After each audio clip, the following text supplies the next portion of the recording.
di magang nih kan juga nggak cuman hard skill sekedar pinter ngedesain apa segala, itu kan juga diperlukan apa ya Pak, ilmu-ilmu kayak komunikasi, soft skill, kerjasama dan lain sebagainya sangat diperlukan Pak.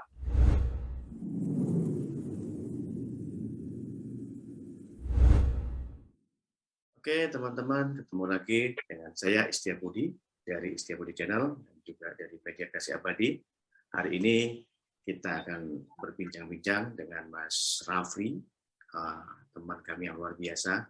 Beliau juga kuliah di Institut Teknologi Kalimantan yang merupakan kampus muda di Kalimantan Timur, khususnya di Balikpapan. Tapi gebrakannya, langkah-langkah yang dilakukan oleh kampus ini luar biasa menurut kami, dan saat ini banyak muncul ya talenta-talenta hebat dari kampus ITK. Oke, nggak lama-lama, nggak panjang-panjang, kita ingin berbincang langsung dengan Mas Rafli. Nah, oke Mas Rafli, sambil kita biar lebih enak, tenang, santai, ya. Boleh perkenalkan diri Mas Rafli? Oke. Kita bisa enak. Silakan Mas Rafli. Baik Pak, terima kasih. Selamat malam untuk Pak Istia Budi dan teman-teman. Jadi perkenalkan, nama saya Muhammad Rafli Rehan Sumardi. Saya merupakan seorang mahasiswa semester 5 di Institut Teknologi Kalimantan dari program studi informatika terkait dengan dunia komputer. Untuk kegiatan sekarang, saya ini lagi sedang magang Kampus Merdeka di tempat Pak Istia Budi di PT Media Kreasi Abadi sebagai seorang UI UX designer. Untuk sekarang lagi ada mengikuti organisasi juga di kampus, organisasi himpunan mahasiswa, dan juga ngikutin lomba-lomba terkait UI UX dan juga ngikuti pelatihan. Itu Pak. Mantap, banyak kegiatannya. Iya. Saya dengar-dengar waktu cerita, ya pernah dengar cerita waktu itu infonya masuk kampus ITK ini bukan pilihan, tapi ada prosesnya gitu. Bisa nggak ceritakan waktu kejadian-kejadiannya Mas Rafli sebelumnya, mungkin waktu SMK atau apa, atau SMA? Katanya hal yang menggelitik waktu itu. Bisa cerita Mas Rafli? Oh, oke. Baik, Pak. Mungkin saya tarik jauh ceritanya ke belakang dari SMA, Pak ya. Jadi, saya seorang Rafli dulu waktu SMA tuh merupakan, apa ya, bisa dibilang seorang siswa yang bandel, Pak. Bahkan sampai bermasalah dengan banyak guru karena menyontek, terus HP saya yang disita, terus bolos apa segala gitu, Pak. Cuman karena saya pengen berubah, saya itu alihkan, apa ya, anggapannya kebandelan saya alihkan ke main HP. Saya tuh jujur orangnya bisa diem kalau misalnya memang ngeliat HP atau main game atau mungkin ngeliat nonton di laptop atau apa gitu, saya bisa diem, Pak. Akhirnya karena itu saya bisa ya sedikit berubah lah di udah akhir-akhir SMA. Nah, kebetulan ada dari salah satu kampus di Jawa itu datang ke sekolah saya, Pak. Dia itu menawarkan sebuah lomba. Dia tuh lomba ini sih Pak, lomba logik gitu. Jadi yang mana itu diadakan oleh jurusan teknik komputer dan informatika. Nah, dari situ saya mulai tertarik nih sama yang namanya informatika karena kan juga saya lagi apa ya, peralihan saya dari bandel ke enggak tuh kan kebanyakan main HP dan berkaitan dengan teknologi gitu lah Pak. Ini saya mulai minat ke arah yang namanya komputer. Nah, dari situ akhirnya saya mencoba mempelajari apa sih itu komputer, apa segala, sampai akhirnya nyerempet ke yang namanya ke pemrograman, Pak. Nah, pertama kali saya belajar pemrograman di SMA itu, saya mencoba belajar untuk ngeprint Hello World, Pak. Hello World. Pakai apa sih Java, apa namanya HTML lupa. HTML basic. Dan karena nonton ngelihat materinya tuh sulit, akhirnya sampai situ aja dulu Pak. Hello World. Nah, udah mulai mendekati UN, udah kepikiran buat kedepannya kemana, buat kuliahnya. Akhirnya saya itu memutuskan untuk mengambil yang berkaitan dengan komputer. Pengennya tuh kuliah ke Jawa, cuman orang tua nggak setuju karena ngeliat dulu anaknya bandel. juga pas ntar kalau dilepas sendirian yang ada malah tambah parah gitu kan karena nggak ada pengawasan orang tua juga Pak. Akhirnya disuruh di dekat-dekat aja. Saya sempat keterima SNMPTN Pak, Hmm. cuman saya daftarkan ke Unmul, ke Teknik Informatika dulu masih namanya, belum Informatika Pak. Ya. Itu nggak keterima SNMPTN. Akhirnya saya harus mengikuti jalur SBMPTN. Nah, di jalur SBMPTN ini saya nih kekeh gitu ngomong ke orang tua pengen keluar dari Kalimantan. Kalau nggak ke Unhas ya ke Jawa gitu Pak, ke Malang gitu kan. Karena ada keluarga juga, cuman orang tua masih tetap juga nggak dibolehin. Akhirnya di situ saya pasrah aja kan Pak, ya udahlah ya, mau diapa. Akhirnya saya daftarin yang dekat sini aja, yang di Balikpapan. Ada ITK kan Pak baru. Terus juga saya mikir, ya sih kayaknya lebih enak kuliah di Balikpapan, soalnya pulang ya tinggal pulang, ada makan, nggak perlu masak sendiri atau beli gitu kan Pak. Nah, akhirnya saya daftar, bisa masuk ke ITK. SBM juga dulu pilihan pertama itu langsung informatika ITK. Karena saya udah benar-benar niat dari hati pengen mempelajari tentang komputer, Pak. Itu terus juga daftar kedua tuh sistem informasi. Cuman alhamdulillahnya pilihan pertama informatika keterima. Itu Pak. Akhirnya saya bisa ke ITK. Jadi memang ini ya, satu sih sebenarnya bukan pilihan ya. Karena mau ke Jawa, mau ke ini, orang tua belum ngasih izin, akhirnya pilih di ITK. Iya, Alhamdulillah Pak. keterima di ITK ya. Kebayang kalau Iya. keterima gimana, kan bandel katanya. Tapi doa seorang orang tua kan udahlah di Balikpapan, akhirnya Iya, diterima ya, Pak. sesuai dengan pilihannya, dengan passionnya, diterima di informatika, di informasi ya, informatika ya. Informatika, Pak. Benar. Oke, mantap ini ya. Setelah itu kegiatan apa Mas Raffi, kalau boleh tahu? Kegiatan di kampus atau di luar yang Mas Raffi sering ikuti saat ini? Untuk saat ini yang paling sering saya ikuti itu ada kegiatan himpunan mahasiswa Pak. Kebetulan himpunan mahasiswa informatika, saya tuh masuk di Departemen Dagri yang ngurusin tentangnya dalam apa seluruh masalah yang ada di dalam himpunan gitulah Pak. Terus juga saya banyak ikut lomba dan sekarang lagi ikut lomba, udah nunggu hasil aja nih Pak. Lomba apa kalau boleh tahu itu? Ada dari ini sih Pak, dari PENS, Politeknik Elektronika Negeri Surabaya, itu ada lomba semacam web developing gitu Pak. Nah kebetulan karena dia ada 2 tahap, untuk tahap pertama itu sampai mock up aja, yang kedua baru developingnya Pak.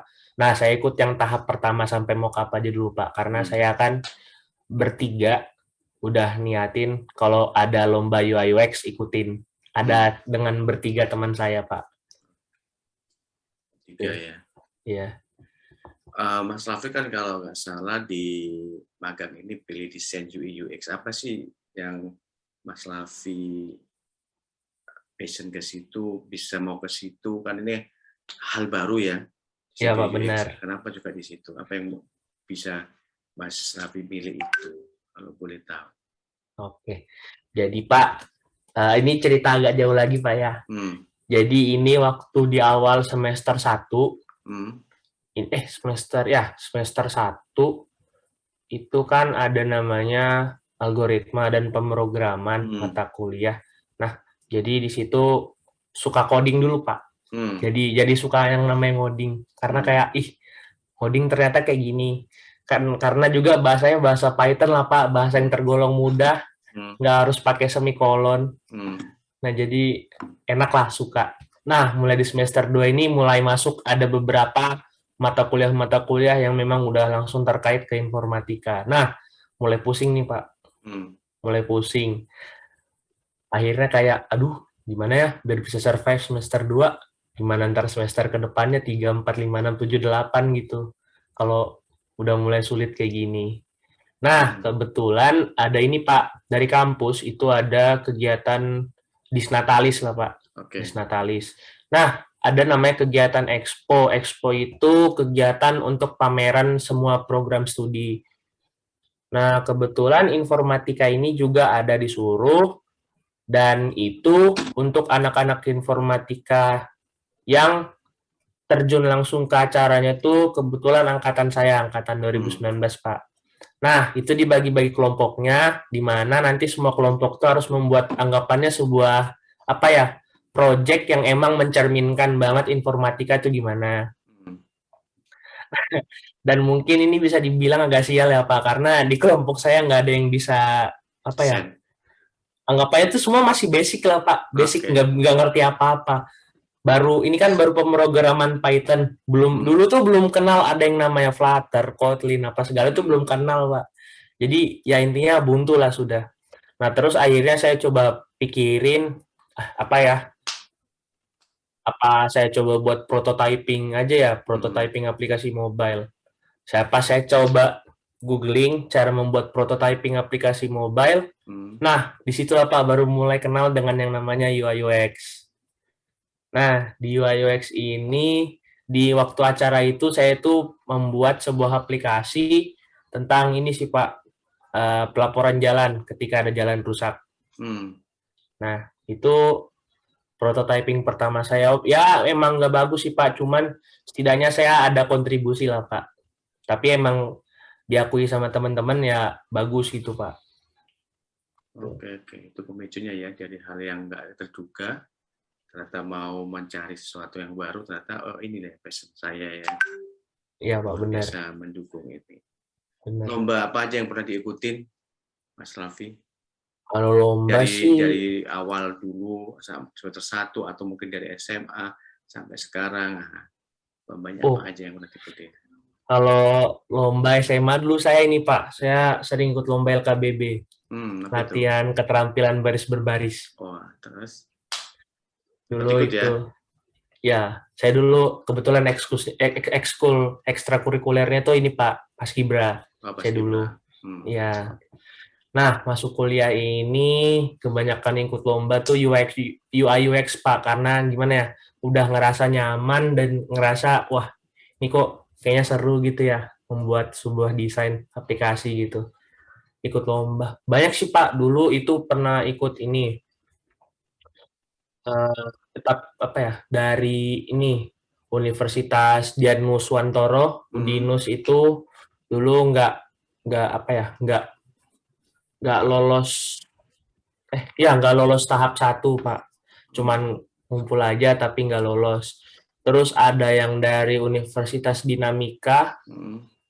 itu saya lolos tahap satu sebagai finalis. Oke. Cuman buat yang anunya lagi apa ada tiga tahap Pak. Yang Hmm. pertama itu dokumen, Hmm. proposal apa segala yang diseleksi. Nah yang kedua ini kebetulan kena sialnya apa ya penilaian itu berdasarkan like dan komen postingan yang tentang UI UX yang kita share di Instagram itu Pak. Instagram yang makin Iya, banyak bisa masuk kan, kalau enggak sedikit iya, gitu ya. iya. Kebetulan kan follower saya di Instagram dikit. Mungkin teman-teman bisa follow Instagram saya ya. Mantap, mantap, mantap. Iya, Ya. jadi gitu Pak. Oke. Terus ikut ini, ada ikut gemastik juga, itu sih Pak. Ya, salah satu proses ya. Juara itu bonus ya, tapi kompetisi itu yang kita pupuk ya. Ya benar Lomba, Pak. lomba, lomba, lomba ya. Oh, kalah di sini. Lomba lagi kalah Ya, di sini. Kita tahu. Jadi kita bisa adaptasi, kita bisa koreksi diri bahwa dengan lomba itu kita tahu oh pesaing kita lebih canggih. Kenapa? Dia udah belajar ABCD. Kita baru ya A aja Pak. masih A kecil. Nah, itu yang membangun Mas Raffi, dan saya lihat Mas Raffi ya itu lakukan terus. Ya, jadi jangan pernah menyerah ya, tapi tetap semangat. Nah, masalah hadiah, juara itu kan bonus. Jam terbang Iya ya, Pak. jam terbang Benar. bonus. Kalau boleh tahu Mas Raffi, apa sih mimpi besar Mas Raffi dengan nanti magang ini, magang kampus Merdeka ini? Terus kalau udah lulus, apa mimpi besarnya Mas Raffi?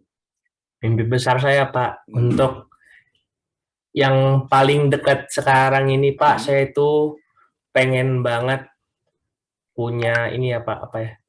Pengen banget dipercaya sama orang buat ngerjain project desain di UI UX Pak. Hmm. Jadi kayak orang tuh kenal saya, terus minta tolongin apa buatkan desain UI UX ya walaupun nggak dibayar juga nggak apa-apa, yang penting saya dikenal dulu lah Pak. sebagai awal relasi saya dengan dunia luar gitu lah Pak. Oke. Terus nanti kalau lulus ya gimana ya Pak? Mungkin S2 dulu sih Pak. Saya pengen S2, nanti baru saya bisa mau mencoba membuat sebuah company yang memang bergerak di desain grafis sih Pak. Oke. Ya. Amin. Semoga segera tercapai ya. Amin Lulus Pak. dan S2 dan minimal tadi yang pertama bisa jadi konsultan UX lah ya, minimal orang tahu bahwa hasil karya Mas Raffi dibutuhkan dan Iya Pak, benar. digunakan. Nah itu ya. Oke, itu yang jadi insight ya teman-teman semua mahasiswa. Jadi jangan pernah lihat diri kita masih kecil. Enggak, dari kecil itu kita pingin mulai ya, langkah awal. Iya benar Pak. Masalah duit itu kan bonus, tapi dengan teman-teman memberikan kontribusi, trust kepada orang lain, jadi hal yang menarik ya. Oke, Mas Raffi ini luar biasa. Hari ini kita dapat insight banyak. Kalau tahu Mas Raffi, selama ini Mas Raffi kan ikut Kampus Merdeka, dapat dari mana informasinya, terus apa yang dilakukan, bisa sampai masuk ini, kan hal yang perlu dilakukan, cari informasi nih. Iya Pak. Kan banyak juga mahasiswa tuh, udahlah informasi gitu dilewatin di apa, tapi lah sebenarnya biasanya baru daftar.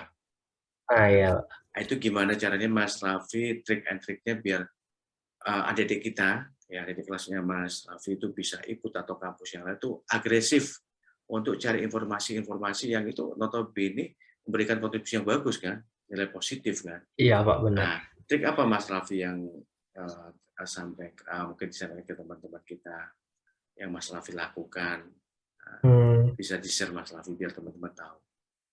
Oke Pak, baik, terima kasih banyak. Kalau dari saya sendiri sih ini sih Pak, yang paling saya cari itu sebenarnya pengalaman dan ilmunya sih Pak, bisa terjun langsung ke dunia kerja.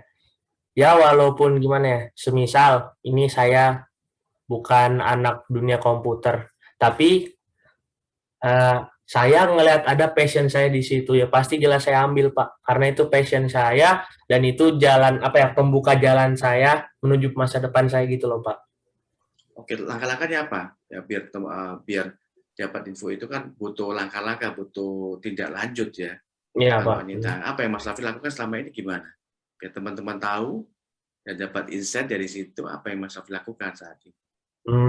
Dapat informasi itu ya, waktu awalnya gimana, ada Kampus Merdeka ini, aku harus daftar ini, harus ini, aku belum punya nilai, ternyata udah masukin aja, itu gimana? Pengalamannya biar teman-teman paham dan bisa mengikuti jejak Mas Raffi, jejak Raffi kan itu nanti. Ya, oke, kalau dulu saya itu waktu pertama kali tahu tuh dari ini sih Pak, dari ada broadcast dari Core Prodi bahwa ada namanya program Kampus Merdeka, ada magang dan ada studi independen. Nah, saya itu pilih magang karena pengen nyari pengalaman yang lebih daripada studi independen. Studi independen tuh sama kayak kuliah, cuman bedanya ini terjun langsung ke industri. Kalau magang ini langsung berkontribusi di industri. Nah, itu tuh yang paling saya kejar, Pak. Terus, saya itu, karena saya sangat excited, Pak. Saya ini sangat excited. Saya langsung aja tuh kayak siapin CV, sesuai dengan yang ada di Kampus Merdeka sih, Pak. CV, pokoknya saya buat CV baru, semenarik mungkin. Biar ya anggapannya yang interview atau HRD ini tertarik lah, Pak.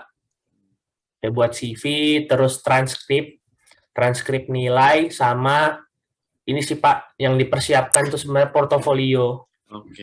Karena sebagai bukti kalau kita ada sedikit pengalaman yang anggapannya itu kita sudah punya ilmu lah Pak. Jadi nggak terlalu waktu kita masuk di magang itu kita nggak terlalu meraba-meraba, nerawang gitu Pak.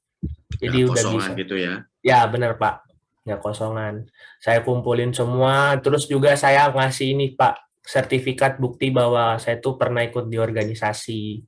Karena kan gimana ya, di magang ini kan juga nggak cuma hard skill, sekedar pinter ngedesain apa segala. Itu kan juga diperlukan Pak, ilmu-ilmu kayak komunikasi, soft skill, kerjasama, dan lain sebagainya sangat diperlukan Pak. Luar biasa ya, tahu peluang itu langsung diambil aja ya dengan cara nyiapin berbagai macam ya, portofolionya, CV-nya, bahkan nilai apa ini dimasukin. Yang penting usaha, nanti masalah hasilnya urusan belakang. Dan itu Ya, akhirnya Pak. berhasil ya. Ya, Ya, itu hasilnya bisa Raffi bisa masuk di kampus Merdeka dengan program MSIP yang magang studi independen bersertifikat. Nah, ini ya, Pak. peluang harapan kami teman-teman mahasiswa, khususnya mahasiswa yang lagi kuliah di ITK. Nah, ini peluang dan teman-teman bisa belajar dari Mas Raffi bahwa kita mau maju, mau ingin lebih baik, butuh proses. Tadi cari informasi sebanyak-banyaknya agar dapat peluang lebih lagi. Jadi jangan ada info dibiarin aja, Iya, Pak. dicuekin. Nah, akhirnya nggak dapat apa. Makanya harus jemput bola. Ada peluang, langsung ambil. Nah, masalah hasil tergantung nanti. Ya, Pak. Terima kasih Mas Raffi, ini insight yang luar biasa. Nah, sebelum kita akhiri, saya ingin tahu ya, Mas Raffi bisa nggak kasih pengalaman Mas Raffi biar adik-adik kita atau masih di kampus lain bisa tergugah mengikuti Mas Raffi dalam arti mau cari apapun ya, mau kampus Merdeka, mau bisa mengajar dan sebagainya, biar teman-teman mau ikut. Nah, apa yang dilakukan menurut Mas Raffi? Ya, kami butuh kata bijak Mas Raffi ini yang punya pengalaman ya. Kira-kira Iya, apa Pak. kata bijak yang Mas Raffi mau berikan ke adik-adik kelas atau ke kampus lain, kampus lain? Nah, silakan. Kata bijak dari saya itu mungkin sih, Pak. Mulailah dari hal-hal yang kecil, Pak. Mulailah dari hal-hal yang kecil untuk mencari pengalaman dan ilmu. Karena pengalaman dan ilmu itu lebih mahal daripada apapun, Pak. Pengalaman ya, jadi belajar dari pengalaman itu kita bisa dapat informasi banyak dan bahkan kita bisa tahu, bisa kenal orang lain ya. Iya, benar, Pak. Oke. Teman-teman, ini yang kata bijaknya Mas Raffi, mengajak teman-teman ya, yang tadi sampaikan ya, bahwa kita bisa dengan cara yang apa, jangan pernah takut, jangan pernah menyerah, yang Mas Raffi sampaikan. Oke Mas Raffi, hari ini kita dapat insight yang luar biasa dari Mas Raffi, mahasiswa Institut Teknologi Kalimantan, atau lebih dikenal namanya ITK. Ya, kampus ini kampus yang bagi kami masih baru, tapi memberi insight ya ke kampus-kampus lain bahwa mereka yang muda pun bisa. Jadi nggak harus yang senior, tapi yang muda pun memberi contoh, memberi teladan. Nah, buat kami, ayo kita belajar dari yang muda dalam arti hal-hal positif. Oke, terima kasih Mas Raffi, sukses selalu. Sama-sama, Pak. Terima kasih banyak. Sampai jumpa di lain berikutnya. Terima kasih. Ya, Pak. Sama-sama, Pak.